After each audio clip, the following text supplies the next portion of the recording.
সিনেমাটা বানানো হয়েছিল ঠিক এইটাই মাথায় রেখে যে আমরা নিজেরা অনেকটা আনন্দ করতে চাই এবং আমরা আমাদের অডিয়েন্সকে অনেকটা আনন্দ দিতে চাই।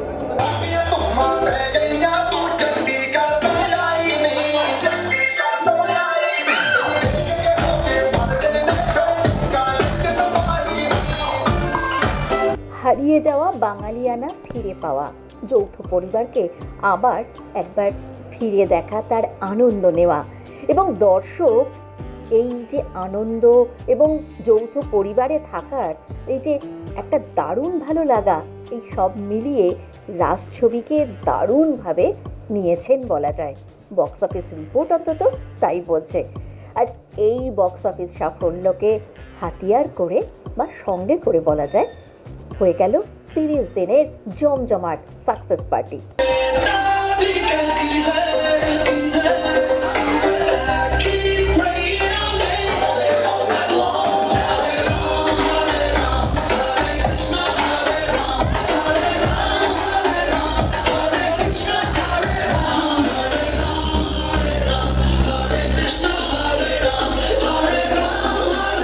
যার লাগলো যে আমি যখন ঢুকেছি তখন একটা গোটা ফ্লোর জুড়ে সবাই নাচছে, আমাদের কাস্ট এন্ড ক্রিউ নাচছে এবং তার সঙ্গে তোরা সবাই মানে আমাদের জার্নালিস্ট বন্ধুরাও নাচছে। সেটা কোথাও আমি কোনোদিন দেখিনি। এটা তো আমাদের জন্য অনেকটা আনন্দের যে আমাদের আনন্দের মধ্যে তোরা এক হতে পেরেছিস এবং you guys are also enjoying as much as we are enjoying. আমি আবার বলছি যে এই সিনেমাটা বানানো হয়েছিল ঠিক এইটাই মাথায় রেখে যে আমরা নিজেরা অনেকটা আনন্দ করতে চাই এবং আমরা আমাদের অডিয়েন্সকে অনেকটা আনন্দ দিতে চাই। তার যদি শিখিভাবে আমরা অ্যাচিভ করে থাকি আমরা খুব খুশি। ডান্স বাংলা ডান্সে লাস্ট শিখিয়েছিল, তারপর মাঝখানে গ্যাপ হয়ে গেছিলো বলে ভুলে গেছিলাম, আবার রাশ হলো, এরপরে তাড়াতাড়ি কাজ করতে হবে তাহলে নাচটা করতে পারবো। আর এমনিও সবাই বলছে আমাদের জুটিটা নাকি খুব ভালো লাগছে, এই কমেন্টটা আমাদের জন্য খুব এসেছে। তাহলে যারা যারা দেখছেন আপনারা প্রোডিউসার বন্ধুরা, ডিরেক্টর বন্ধুরা, আমাদের জুটি নাকি খুব ভালো লেগেছে সবার, প্লিজ আবার কাজ করবেন আমাদের, যাতে আমি আর দেবলিন একসঙ্গে আবার কাজ করতে পারি। আমি নাচটাও এমনি এমনি করিয়ে নেবো ফ্রিতে আমাকে দিয়ে নাচিও নেবে বলেছি।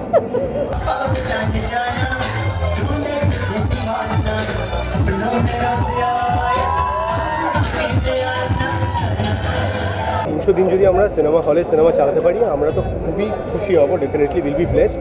কারণ বাংলা সিনেমা লাস্ট কবে 300 দিন হলে চলেছে আমার মনে পড়ে না। সুতরাং আপাতত 30 দিন হয়েছে, আমি আশা রাখবো যাতে 50 দিন হয়, একটু একটু করে ছোট্ট ছোট্ট পায়ে আমরা এগোই, সেটা আমাদের এই মুহূর্তে টার্গেট। বাট আমি এইটুকু জানি যে যারা যারা রাজ দেখেছেন তারা রাজ দেখে আমাদের অনেক ভালোবাসা দিয়েছেন, অনেক আশীর্বাদ দিয়েছেন, নিজেরা অনেকটা আনন্দ পেয়েছেন এবং সেটা আমাদের কাছে সবথেকে বেশি ইম্পর্টেন্ট। এবং এতটাই আনন্দ পেয়েছেন যে একবারের বেশি হলে গিয়ে ছবিটা দেখেছেন, সেটা আমার কাছে খুব মজা লেগেছে। যেটা আগে আমরা করতাম যে একটা সিনেমা অনেকবার দেখতাম, যেটা এখন হয় না। রিপিট ভিউইং বলে একটা বিষয় আগে আমরা ছোটবেলায় প্রচুর দেখতাম, বাংলা সিনেমার ক্ষেত্রে সেটা হচ্ছে দেখে আমার খুব ভালো লাগছে ডেফিনেটলি।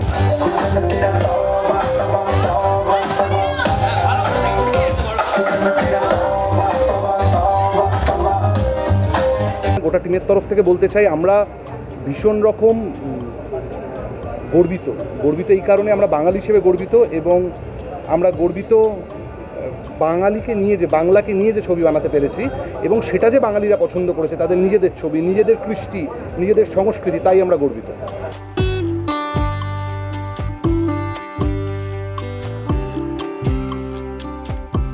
বহু মানুষকে আমাদের অডিয়েন্স রিয়াকশান বিভিন্ন সোশ্যাল মিডিয়ায় রয়েছে, ইউটিউবে রয়েছে, সেখানে আমি বারবার সেগুলো দেখেছি। সেখানে বহু মানুষ 16-17 বছরের যাদেরকে জেনজি বলা হয় তারা থেকে 70 মানুষ তারা সিনেমা হলে কাঁদছেন, তারা যিনি ভিডিওগ্রাফার গেছেন তাকে জড়িয়ে ধরে কেঁদেছেন, আমাদের যে অভিনেতারা হল ভিজিটে গেছেন তার হাত ধরে বলেছেন যে তারা যেন ওই বাড়িটার মধ্যে ওই চক্রবর্তী বাড়ির অংশ হয়েছিলেন ঘন্টা আড়াই।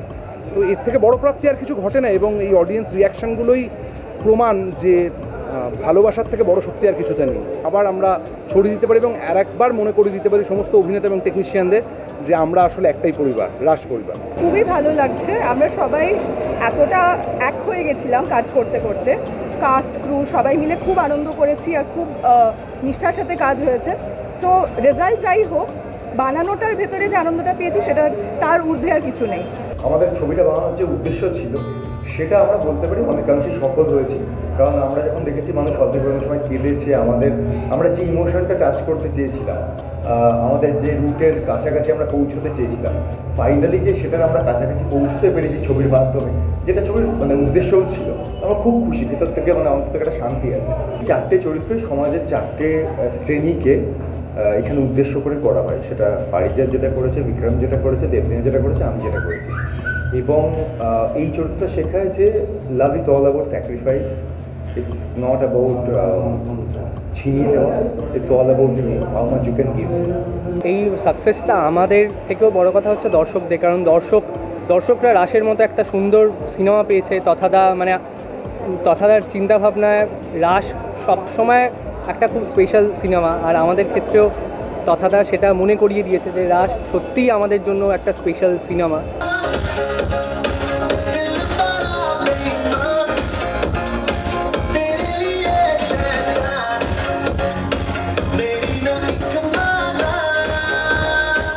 সাকসেস পার্টি মানেই সেখানে অফুরন্ত আনন্দ, একেবারে হই হই ব্যাপার। এবং এদিনও বিক্রম দেবলীনাকে পাওয়া গেল একেবারে অন্য মেজাজে ছিলেন পরিচালক মশাইও। সব মিলিয়ে একটা জমজমাট আসর। দেখতে থাকুন মিউজিক বাংলা, এনজয় সারাদিন।